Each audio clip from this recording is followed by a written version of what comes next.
আপনারা নিজেরা দেখবেন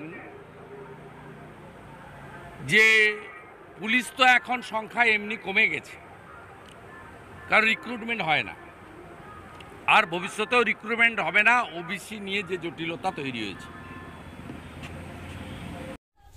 ভিডিওটি দেখলে দেখো, এখানে আমি কোনো রকম পার্টিগত কথা বলবো না, আর তোমাদেরকে একটাই কথা বলবো যে তোমরা যদি ডাব্লিউবিপি কনস্টেবল অথবা কেপি কনস্টেবল অথবা ডাব্লিউবিপি এসআই অথবা কেপি এসআই যে কোনো ক্যান্ডিডেট হও, ভিডিওটা ধ্যান দিয়ে দেখবে। ওকে, যদি সময় না থাকে 5 মিনিট পরে, আধা ঘন্টা পরে দেখো, কিন্তু ভিডিওটি ধ্যান দিয়ে দেখো। এখানে কোনো রাজনৈতিক কথা হবে না। দেখো, প্রথমত সুপ্রিম কোর্ট রায় দিয়েছে, কি রায় দিয়েছে, সরি হাইকোর্ট রায় দিয়েছে, কি রায় দিয়েছে, হাইকোর্ট রায় দিয়েছে যে মানে যে কোনো রিকোয়ারমেন্ট, নতুন রিকোয়ারমেন্টের ক্ষেত্রে কিন্তু মানে সেটা হবে না ওবিসি ইস্যুর জন্য। কিন্তু যেটা হয়ে গিয়েছে, যেটা ফর্ম ফিল আপ হয়ে গেছে, তাতে কিন্তু কোনো বাধা পড়ছে না। তাহলে এখন সব তো ফর্ম ফিল আপ হয়ে গিয়েছে, এক্সাম নিলে তো হয়ে যায়। পিএসসি যখন এক্সাম নিচ্ছে, পিআরবি কেন পারবে না? আর 2 নম্বর কথা হচ্ছে, ওবিসিটা তো পিছিয়ে যাচ্ছে। এর আগের দিন কি হলো, কপিল সিব্বল কি বললো যে আমাদের একটু সময় দরকার, এতগুলা পিটিশন আছে, সব পড়তে এতদিনে সময় পাচ্ছে না, সবকিছু পিছিয়ে যাচ্ছে। আর 2 নম্বর কথা হচ্ছে, ডাব্লিউবিপি এসআই এর নতুন ভ্যাকেন্সি চলে আসলো। এটা কি করে আসলো? ওবিসি প্রবলেম থাকায়। এটা তো নিয়োগ বলে হবে, দুর্গাপূজার পরেই হোক। এটা কি করে করলো? এটার অ্যানাউন্সমেন্ট করতে পারলো, একটা এক্সাম নিতে পারছে না।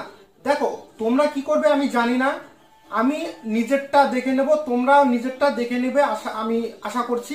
তার কারণ হচ্ছে 3 সেপ্টেম্বর আমাদের একটা আন্দোলন হচ্ছে, আন্দোলন না, মহা আন্দোলন। এখানে ডাব্লিউবিপি হোক, কেপি হোক, মানে পিআরবি বোর্ড হোক, পিএসসি বোর্ড হোক, সমস্ত বোর্ডকে আমন্ত্রণ জানানো হচ্ছে। সবাই আমরা দলে দলে মিলে সেখানে গিয়ে একটা আন্দোলন করব যে যত রকম রিকোয়ারমেন্ট দাঁড়িয়ে আছে, সব রিকোয়ারমেন্টকে কমপ্লিট করতে হবে। যতগুলো ভ্যাকেন্সি আছে সেই ভ্যাকেন্সিগুলোকে বোঝাতে হবে। তার কারণ হচ্ছে এই ভ্যাকেন্সিগুলোকে কি করছে, পিছিয়ে নিয়ে যাচ্ছে। তারপরে কি হচ্ছে যে প্রত্যেক বছর ছেলেরা পাস করে আসছে, কিন্তু চাকরি পাচ্ছে না। 2 বছর পরে যদি, যেমন ফুড এসআই ক্ষেত্রে দেখো, তারা কি করেছে, আটকে রেখেছে, নতুন ভ্যাকেন্সি আসবে না। 2 বছর পরে নিয়োগ হলো, এই 2 বছরের কোনো ভ্যাকেন্সি আসলো না। এটা সরকারের তো কোনো ব্যাপার নেই, সরকারের তো বেতন দিতে হচ্ছে না, সরকারের লাভ। ডাব্লিউবিপি কেপি এর ক্ষেত্রেও তাই হচ্ছে, যে এতদিনে যদি রিকোয়ারমেন্ট যদি মানে কিছুটা একটা হয়ে যেত, তাদের মানে তাও বলা যেত কিছু লোক চাকরি পেয়েছে, কিছু ছেলে মেয়ে চাকরি পেয়েছে।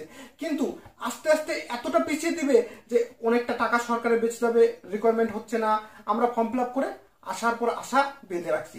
তাই তোমাদেরকে বলবো যে এখানে দেখলে শুভেন্দু অধিকারী কি বললো, এটাই হচ্ছে। আমি কোনো পার্টিগত কথা বলছি না, তোমাদের সবাইকে আমন্ত্রণ করছি 3 সেপ্টেম্বরে তোমরা কলকাতায় উপস্থিত থাকবে। ওকে, তাহলে ভিডিওটি দেখবার জন্য অসংখ্য ধন্যবাদ। আর ভিডিওটি বেশি বেশি করে শেয়ার করবে এবং চ্যানেলটিকে সাবস্ক্রাইব করবে। ধন্যবাদ।